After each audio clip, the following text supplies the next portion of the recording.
जय श्री कृष्णा। स्वागत है आपका श्री भक्ति ज्ञान चैनल में। क्या आप जानते हैं, भारत केवल भूमि नहीं, ये ईश्वर की जीवंत प्रयोगशाला है। यहाँ हर पर्वत, हर नदी, हर घाट, हर मंदिर किसी न किसी आध्यात्मिक रहस्य को संजोए हुए हैं।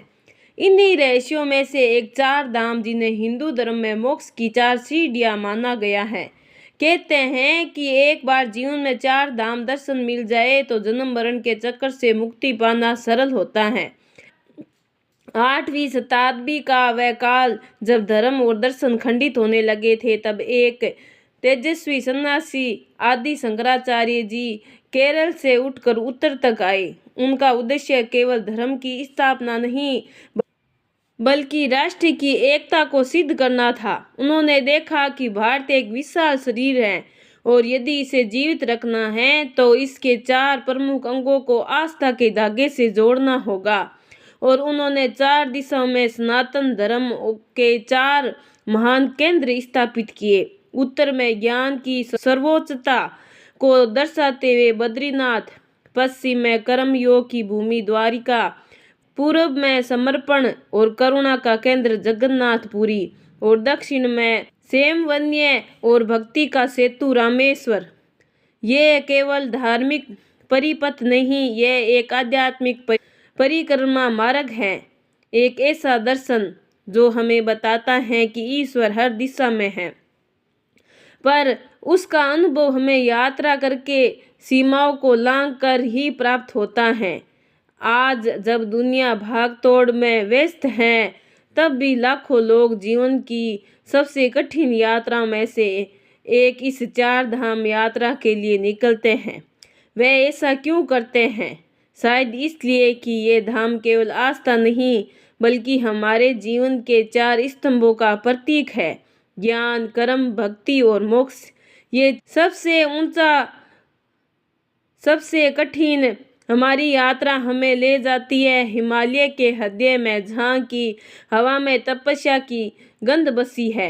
ये बद्रीनाथ धाम भगवान विष्णु के उस रूप का स्थान है जहाँ वह नर और नारायण के रूप में तपस्या करते हैं।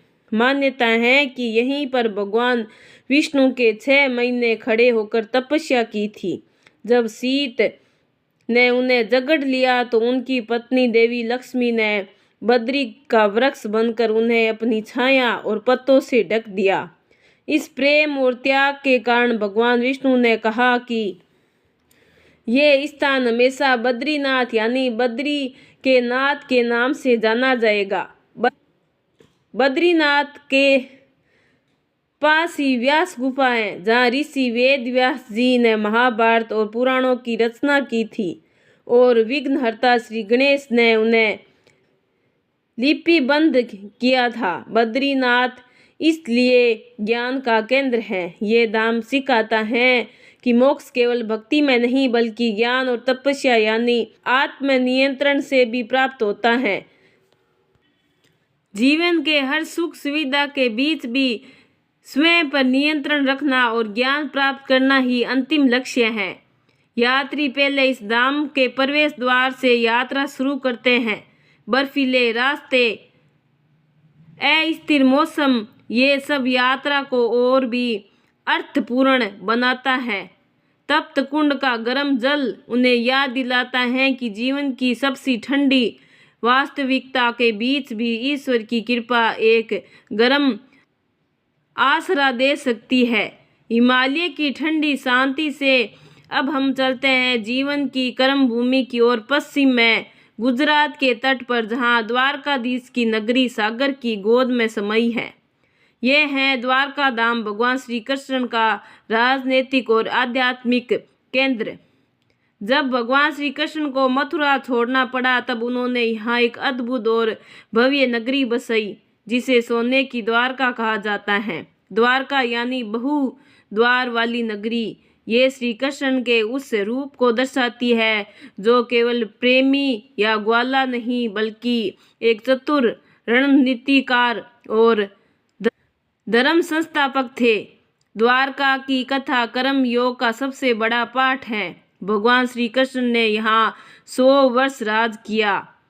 अन्याय के खिलाफ संघर्ष किया और अंत में महाभारत का युद्ध अपनी नीति से जीता। लेकिन जब उनका जीवन पूर्ण हुआ तो उन्होंने स्वयं अपनी लीला समेट ली और नगर सागर में समा गया। ये हमें सिखाता है कि हर भौतिक सृष्टि केवल कर्म और धर्म की स्थायी है। द्वारका आकारी यात्री महसूस करते हैं कि जीवन केवल साधना या जंगल में बैठना नहीं, ये समाज में रहकर अपने कर्तव्यों को निभाते हुए धर्म के मार्ग पर चलने का नाम है। श्री द्वारकाधीश की प्रतिमा उन्हें याद दिलाती है कि जीवन एक रंगमंच है और हमें अपनी भूमिका पूरी ईमानदारी से निभाते हैं। पश्चिम से अब हम चलते हैं पूर्व की ओर, जहाँ समुद्र की गर्जना और भक्तों के जायकेकार एक साथ गूंजते हैं। यह है जगन्नाथपुरी, वो धाम जहाँ भगवान जगन्नाथ जी अपने सबसे साधारण सबसे मानवीय रूप में विद्यमान है। पुरी का सबसे बड़ा रहस्य उनकी काष्ठ की मूर्तियां हैं, जो हर 12 या 19 साल में बदलती हैं। इस रस्म को नवकलेवर कहते हैं। यहाँ यह है कि भगवान यहाँ अत्यंत साधारण रूप में इसलिए है क्योंकि भक्त का प्रेम उन्हें किसी मूर्ति में नहीं बल्कि अपने भाव में बांटता है। ये अधूरी मूर्तियाँ हमें सिखाती हैं कि मनुष्य की भक्ति भी अधूरी हो सकती है, पर ईश्वर का प्रेम हमेशा पूर्ण रहता है। जगन्नाथपुरी समानता का प्रतीक है। यहाँ का महाप्रसाद, जिसे 56 भोग कहा जाता है, दुनिया की सबसे बड़ी सामुदायिक रसोई में बनता है और इसे जाति धर्म के भेद के बिना सभी भक्तों को परोसा जाता है। यहाँ का हर भक्त, चाहे वह राजा हो या रंक, जमीन पर बैठकर महाप्रसाद ग्रहण करता है। भगवान जगन्नाथ की रथ यात्रा भारत के लोकतंत्र का सबसे बड़ा धार्मिक उत्सव है। यहाँ भगवान स्वयं मंदिर के बाहर निकलकर बिना किसी ऊंच नीच के अपने भक्तों के बीच आते हैं। ये धाम सिखाता है कि भक्ति ही अंतिम सत्य है और इस मार्ग पर सभी प्राणी समान हैं। अब हमारी आध्यात्मिकता परिक्रमा पूर्ण की ओर, भारत के दक्षिण की ओर, जहाँ 2 महासागर मिलते हैं और 2 महान देवता एक दूसरा का सम्मान करते हैं। यह है रामेश्वर धाम। रामायण काल में लंका पर चढ़ाई करने से पहले श्री राम ने यहाँ भगवान शिव की पूजा की थी। सीता माता द्वारा स्थापित ये शिवलिंग 12 ज्योतिर्लिंगों में से एक है। ये कहानी हमें समन्वय सिखाती है कि श्री राम, जो विष्णु के अवतार हैं, भगवान शिव की आराधना करते हैं। रामेश्वर में हमें बताते हैं कि सभी देवता एक सर्वोच्च शक्ति के रूप हैं। रामेश्वर के मंदिर का परिक्रमा मार्ग दुनिया के सबसे लंबे माने जाते हैं। यहाँ 22 पवित्र कुंड हैं, जिनमें स्नान करना अनिवार्य माना जाता है। लेकिन इस धाम का सबसे बड़ा महत्व जो आध्यात्मिक धागा है, जो इस उत्तर भारत से जोड़ता है। उत्तर से गंगा जल लेकर आना और उसे रामेश्वर के शिवलिंग पर चढ़ाना, यह एक ऐसा अनुष्ठान है जो सिद्ध करता है कि भारत भौगोलिक दूरी के बावजूद एक आत्मा है। रामेश्वर की यात्रा पूरी करने वाला व्यक्ति ये समझ जाता है कि मोक्ष के लिए हमें केवल अपने शरीर को नहीं बल्कि इस राष्ट्र के हर कोने और हर परंपरा का सम्मान करना। 4 धाम भारत की आध्यात्मिक शक्ति ये हमें सिखाती है कि मोक्ष बद्रीनाथ ज्ञान से मिलता है, जीवन द्वारका कर्म से चलता है, आत्मा जगन्नाथपुरी भक्ति से तृप्त होती है और राष्ट्र रामेश्वर एकता से जीवित रहता है।